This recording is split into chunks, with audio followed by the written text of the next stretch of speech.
Hi guys, I'm going to tell you guys how to make a crystal dream catcher. So what you'll need, some scissors, you're going to need some lacy bits I got from Michael's. I've got two different kinds of embroidery thread. And you're also going to need a pack of metal rings, just one of them, glue of your choice, and then also the crystals that you want to put on your dream catcher. So you're going to start out with one of the metal rings, and then you're going to take your embroidery thread. I chose a gray color just because I thought it would go well with the whole marble and lace theme. So right now you're just going to do an overhand knot, just a basic knot. Act like you're tying your shoes, just don't do the bows. So you're going to do an overhand knot, and then you're just going to do another second overhand knot. Went ahead and sped that up for you. BTW, don't know what happened on that table. I freaking love this table and it's so pretty and it's really old looking and I don't know what spilled. I'm mad at myself. Anyways, so then I'm just gonna take my glue. I use nail glue just because it dries really quickly and I had it on hand, but I just did a little dab of it on there and blew on it to get it to dry. And then I'm just going to take my embroidery thread and just wrap it around the wire ring pretty much. This is the most tedious of tasks in terms of this dream catcher. It will probably take you a good 20 minutes to a half an hour, probably even longer, so I kind of sped this up for you. But as you can see, as I'm wrapping, I'm using my thumb to hold down what I've already wrapped so that it doesn't come loose while I'm wrapping. And I love the thought of mixing crystals and dream catchers because they both have such nice healing powers to them. So I just love the cool symbolism behind both of them.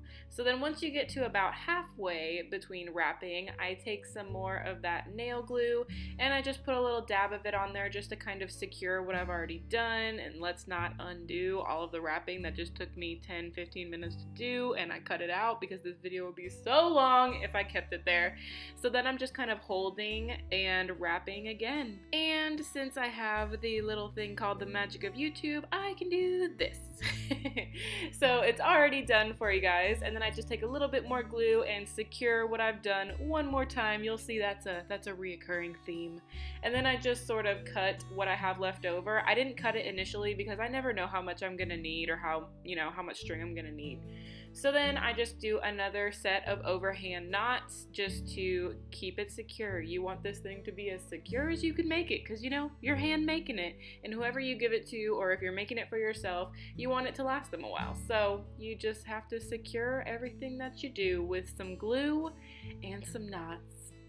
Alright, so we're done with that part of it, which was the longest part. Then you're just going to take your lace, and I'm taking it out of the package here. These ones are awesome because they're already a variety pack, so you don't have to go and buy a ton of different packages of string. So this is where a straightener might come in handy. You'll see why in just a little bit. But I'm just going to take the white string and I'm actually going to do a sort of little knot type thing. This is actually called a cow hitch knot.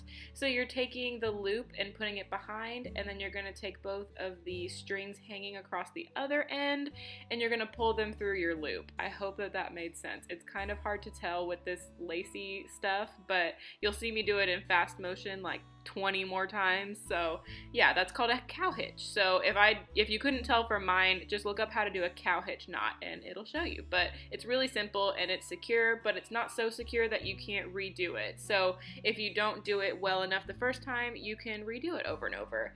I like to do it unevenly because it just looks cuter to me, to have all of the different lengths in the lace. So I'm just doing that over and over and over again, pretty much. So yeah, I just get that done all the way around.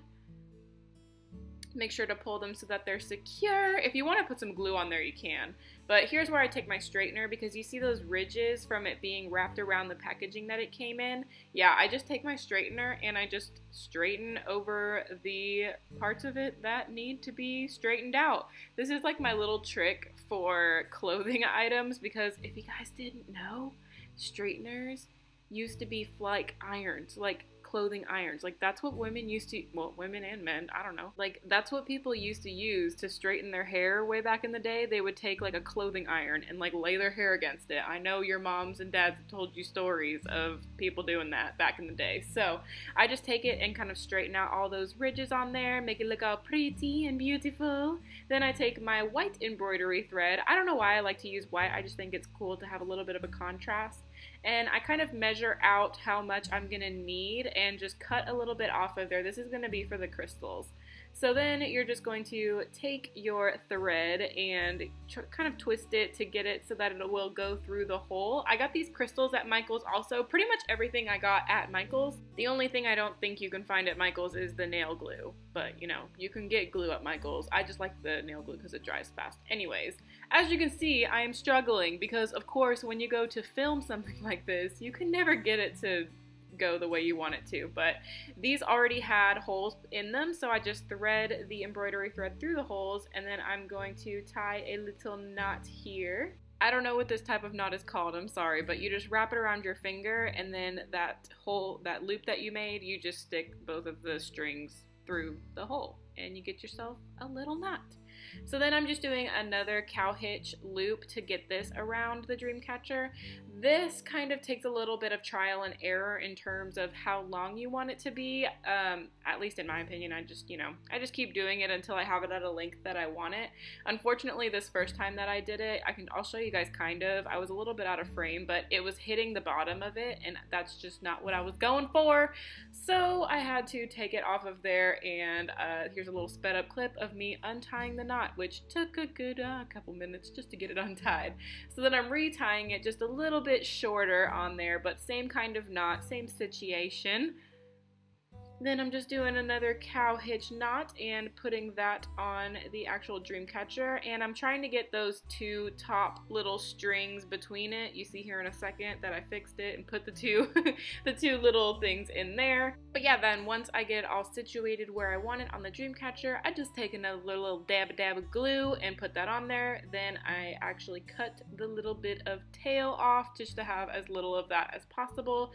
And yeah, you've got your first little crystal on there. How cute, right? It looks so cute hanging in there. I love marble. It's just got a very serene aura to it and stuff.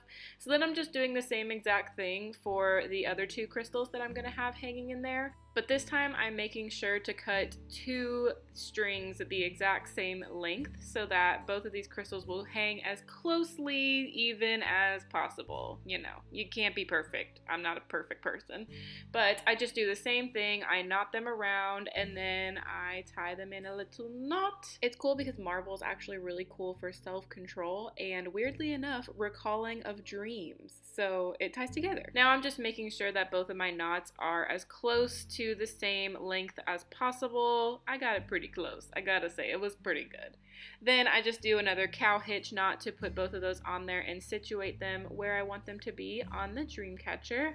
And of course, put a little dabby dab of glue. You guys know you gotta use the glue to secure what you do. So I put some little dabs of glue on there and let those dry for like 2 seconds, and then I cut the little tails off of those pieces, and then you're done, pretty much.